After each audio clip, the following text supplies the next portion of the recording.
Welcome to healthy living without medicine. আজ আমি আলোচনা করব how to improve gut health.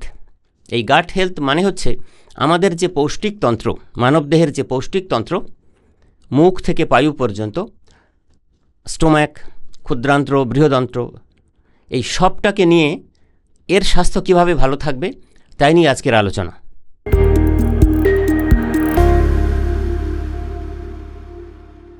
আমরা আলোচনায় ফিরি, এই গাট হেলথ কিভাবে ভালো রাখব।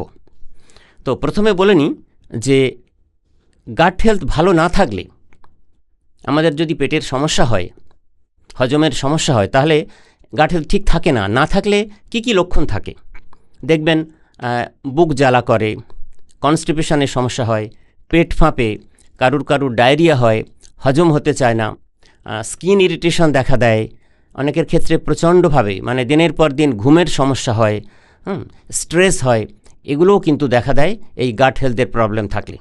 তো আজকের আমরা আলোচনা করব যে কিভাবে এই গাট হেলথকে খুব ভালোভাবে ম্যানেজ করা যায়, ঠিক রাখা যায়। আমি পয়েন্ট আকারে আলোচনা করি। তো আজকে প্রথম পয়েন্ট, ইট হাই ফাইবার ডায়েট। এই যে হাই ফাইবার ডায়েট মানে যেসব খাবারে প্রচুর পরিমাণে ফাইবার আছে, তাতে কি হয় না, তাতে গাট যে মাইক্রোবায়োম সেগুলো ভীষণভাবে সমৃদ্ধ হয় এবং যাতে গাট হেলথ, আমাদের পৌষ্টিকতন্ত্রের স্বাস্থ্য খুব বেশি ভালো থাকে। তো বিশেষ কিছু খাবার আছে যেগুলো আমাদের পৌষ্টিকতন্ত্রকে ঠিক রাখতে, আমাদের গাট হেলথকে যথাযথ রাখতে সাহায্য করে। সেগুলোর মধ্যে হচ্ছে রসুন, বিনস, আদা, ওটস, বাদাম, ড্রাগন ফ্রুট আর কলা। আমি নির্দিষ্ট করে এই যে খাবার কটির কথা বললাম, এগুলো আমাদের পৌষ্টিকতন্ত্রকে ভালো রাখতে, আমাদের গাট হেলথকে ঠিক রাখতে যথাযথভাবে সাহায্য করে। Second point, limit ultra processed foods. ব্যাপারটা কি না, অনেক খাবার দাবার আমরা খাই, প্রচুর মশলাদার খাবার, প্রসেসড ফুড, যেগুলোর মধ্যে প্রসেসড ফুডে কি থাকে, প্যাকেটজাত খাবারগুলোতে না আর্টিফিশিয়াল কালার দেওয়া থাকে, আর্টিফিশিয়াল সুইটনার দেওয়া থাকে, সুগার দেওয়া থাকে, মনোসোডিয়াম গ্লুটামেট একটা সল্ট যেটা খুব হার্মফুল কেমিক্যাল, এটাও দেওয়া থাকে, টেক্সচার এনহ্যান্সিং কেমিক্যালস দেওয়া থাকে, বিভিন্ন ধরনের ফুড কালার, ফুড অ্যাডিটিভস এসব দেওয়া থাকে। তো হাইলি প্রসেসড ফুডের মধ্যে অনেক খাবার আছে, পিৎজা, বার্গার, অনেক ধরনের খাবার, পেস্ট্রি, অনেক কিছু আছে, মাফিনস, বানস। তো এই খাবারগুলো কিন্তু এড়িয়ে চলতে হবে। এগুলো অনেক স্বাস্থ্য সমস্যা তৈরি করে। সবচেয়ে প্রথম যেটা করে, ওবিসিটির পাশাপাশি গাট হেলথের সমূহ ক্ষতি সাধন করে।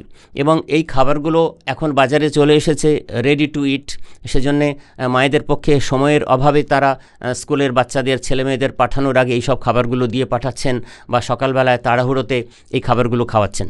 তো খুব সচেতনভাবে, সোজা কথা হচ্ছে, টাটকা সবজি, টাটকা ফল, বিভিন্ন রকমের ফল, এগুলো খাওয়াতে হবে এবং বাড়িতে বানানো খাবার দাবার খাওয়াতে হবে।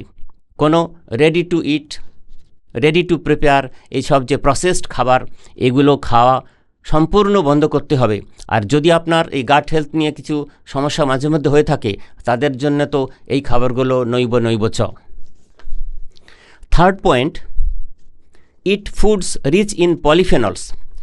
এই পলিফেনল একটা কম্পাউন্ড, এই কম্পাউন্ড ভীষণভাবে কাজে লাগে গাট মাইক্রোবায়োমসকে সমৃদ্ধ করতে এবং ভালো ব্যাকটেরিয়াগুলোর গ্রোথ বা বৃদ্ধিতে তাদের জন্য খুব ভালো একটা ফার্টিলাইজার বলা হয় এই পলিফেনলকে। তো এই পলিফেনল কোথায় পাওয়া যায়? এই পলিফেনল পাওয়া যায় বাদাম, গ্রিন টি, ডার্ক চকলেট আর যত ধরনের কালার্ড ফ্রুটস আছে, বিভিন্ন ধরনের রঙিন ফল, টাটকা হতে হবে ফল, এই কটা খাবার যদি খাওয়া যায় তাহলে এতে প্রচুর পরিমাণে সমৃদ্ধ পলিফেনলস আছে, যা আমাদের গাট হেলথকে, মানবদেহের পৌষ্টিকতন্ত্রকে সুস্থ রাখতে খুবই কাজে লাগে। চতুর্থ পয়েন্ট, কোলাজেন বুস্টিং ফুডস, এগুলো খেতে হবে।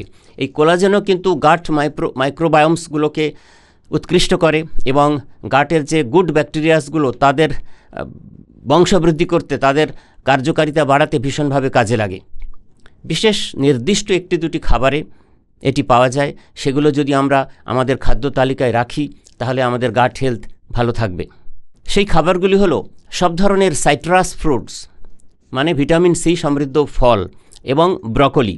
তো ফল মানে বুঝতেই পারছেন, পাতিলেবু, কমলা লেবু, মৌসম্বি লেবু, বাতাবি লেবু সবই হতে পারে। সাইট্রাস ফ্রুটস, ভিটামিন সি আছে এমন সব ধরনের খাবার, এবং ব্রকলি, এতে সবচেয়ে উৎকৃষ্ট কোলাজেন আছে, যা আমাদের গাট হেলথের স্বাস্থ্য ভালো রাখতে ভীষণভাবে কাজে লাগে।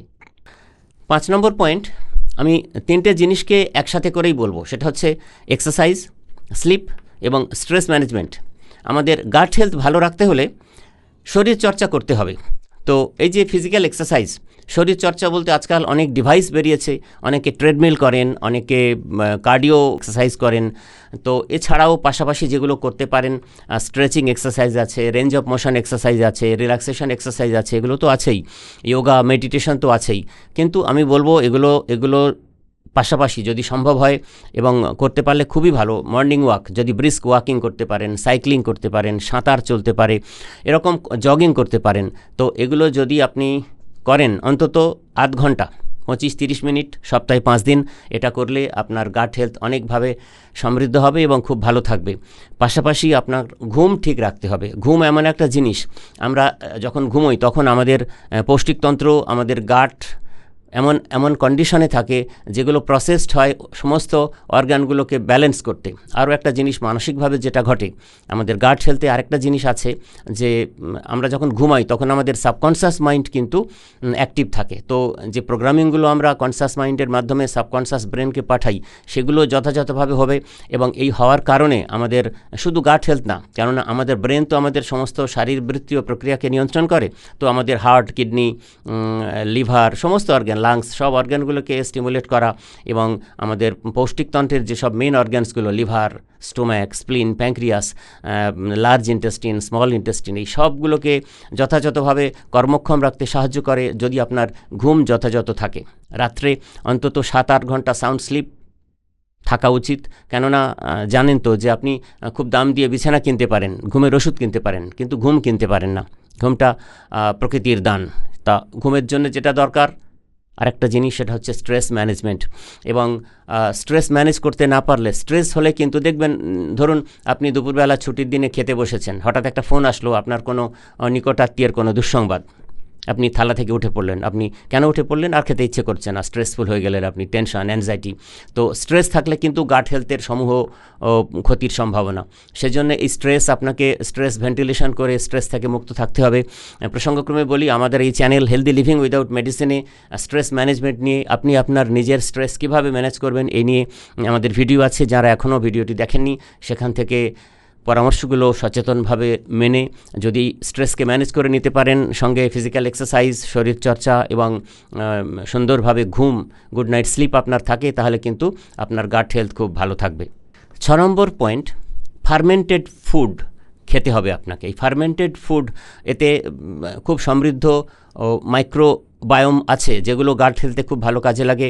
এমন ধরনের গুড ব্যাকটেরিয়া যেগুলোর বিকাশে সাহায্য করে আমাদের ইন্টেস্টিনের মধ্যে। তো এটা আমি একটা মাত্র খাবারের কথা বলবো, যেটা হচ্ছে ইয়োগার্ট।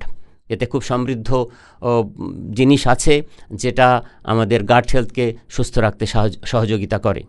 7 নম্বর পয়েন্ট, প্রসঙ্গ শেষ করব এই বলে যে মুড়ি মুড়কির মতো অ্যান্টিবায়োটিক খাবেন না।